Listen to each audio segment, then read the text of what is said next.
Do a walkthrough of the 3 beds here now that it's late fall. Everything's being rested now.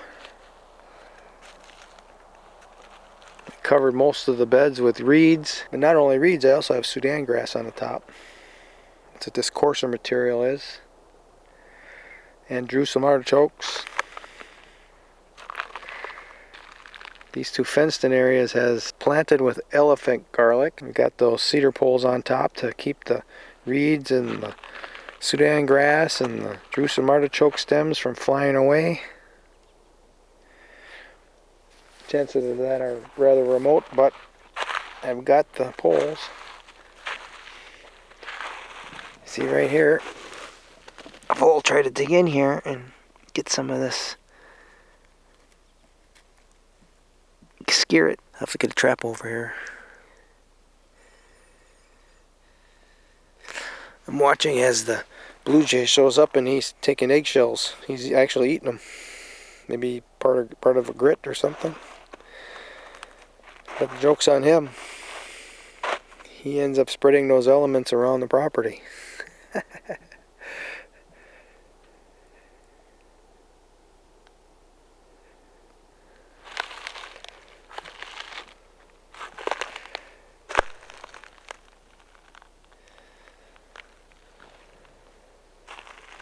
A decent crop of rutabagas this year. A couple of very large ones. I might have planted it a little too dense, but if I think of quantity over quality, I might have grown more because there were also other crops growing with them.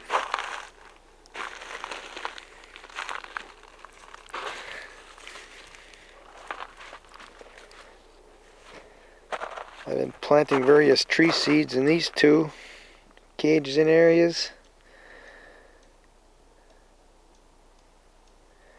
We'll see what comes up. This one here is planted with mustard. Got a nice crop of mustard seed out of it. Because I know there's crab apples and peach pits and high bush cranberry. There are all kinds of things that are growing in here. Or planted in here. We'll see if they grow. I don't know if they're going to grow. Hazelnuts. Most of it growing on this property.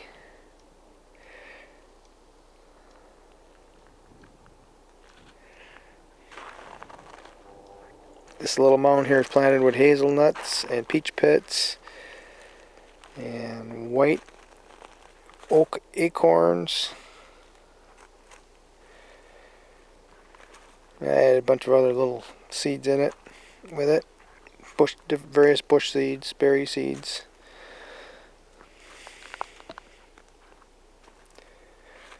And there's a mustard seed. It's got seeds here, see? I got a bunch of them harvested. I'll just leave that go.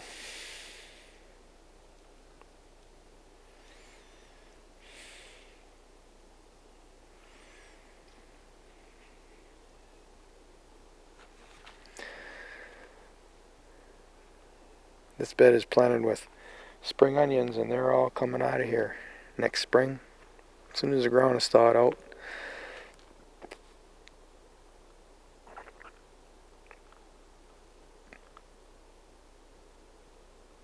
Same thing with the honeyberries in the next row.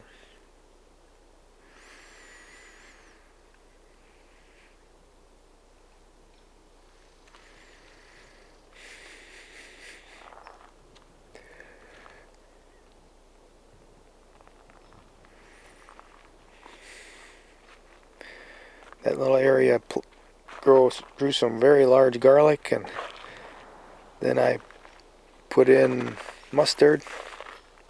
Next year I'll grow potato onions in it. These are all peaches. They're going to be transplanted in the spring. This peach seedling here is 1 year old. There's a peach tree there. You can see some of the leaves right at the top. That's 4 to maybe 5 years old. And it grew its first peaches this year, and I actually got to eat one. And I planted the pit.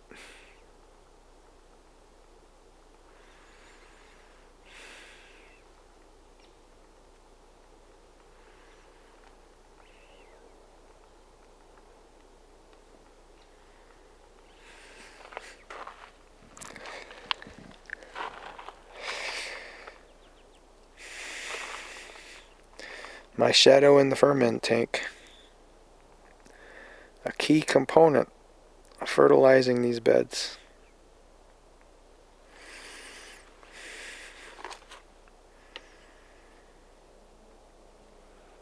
Most of this bed here up until that end of that pole right there, that's mostly all garlic except for one little spot where I've got hazelnuts and peaches and pawpaws, and there's probably a couple other seeds right in this little area here. I've got hardware cloth over so that the squirrels don't take them up or the voles don't take them up.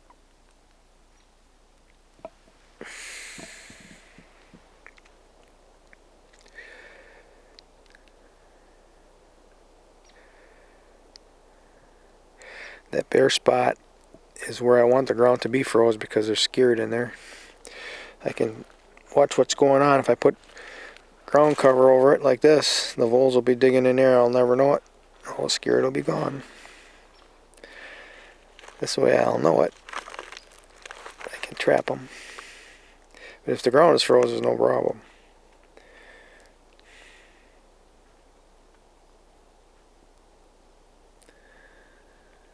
December 2nd.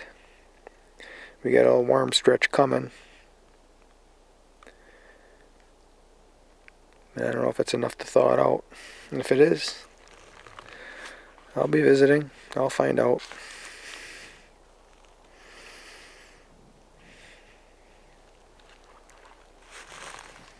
This is the last bed I'm going to make on the downside towards camp, towards the cabin.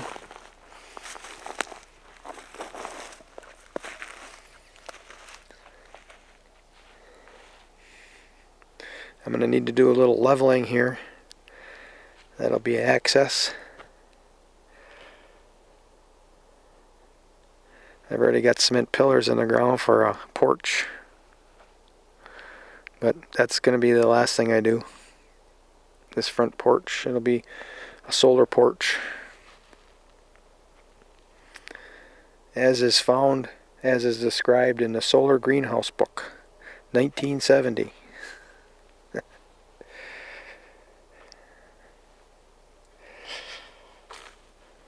All those white birch bark sections are used in the paths to reduce and actually kind of eliminate any grasses and other weeds from growing. I have a plentiful supply of white birch bark on the property.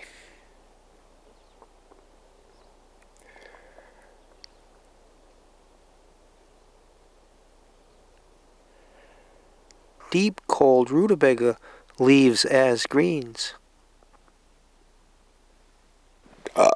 Excuse me.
I think it's time I made a herb spiral up here.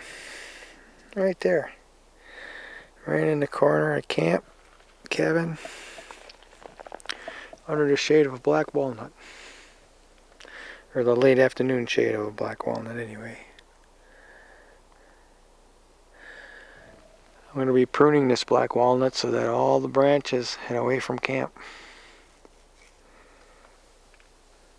I might do a little bit of that this year. I'll just maybe take one, just that one larger one out here.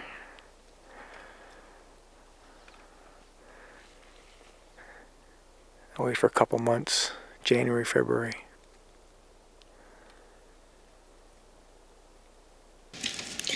Here's my pot full of skirt. I'm going to fill it up now with more compost. I'm also going to plant these elephant garlic and spring onions, and these are little morsels.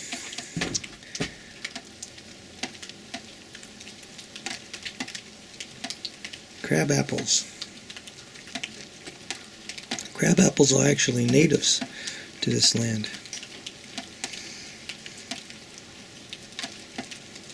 The other apples are invasive species. So I'm going to just put these in here and cover it with compost, and we'll see what happens.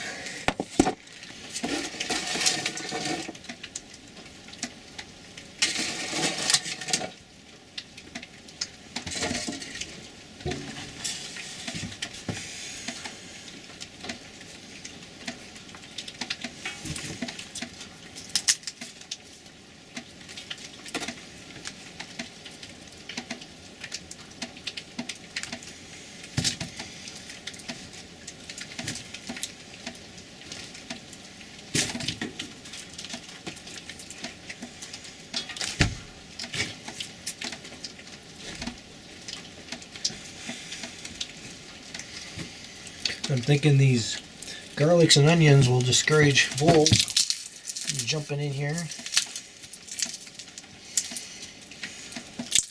Maybe a little bit of a confusing scent to them, I don't know.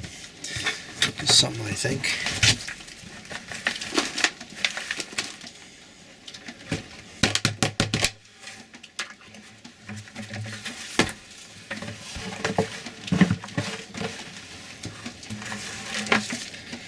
That pail filled that just right. Wow, beautiful. Okay, I should get some leaves maybe. I don't know, I'll think about it. The ash trees on this property are dead. Now the only thing they're good for is woodpeckers and heating camp. This is what's left. Ash from ash trees.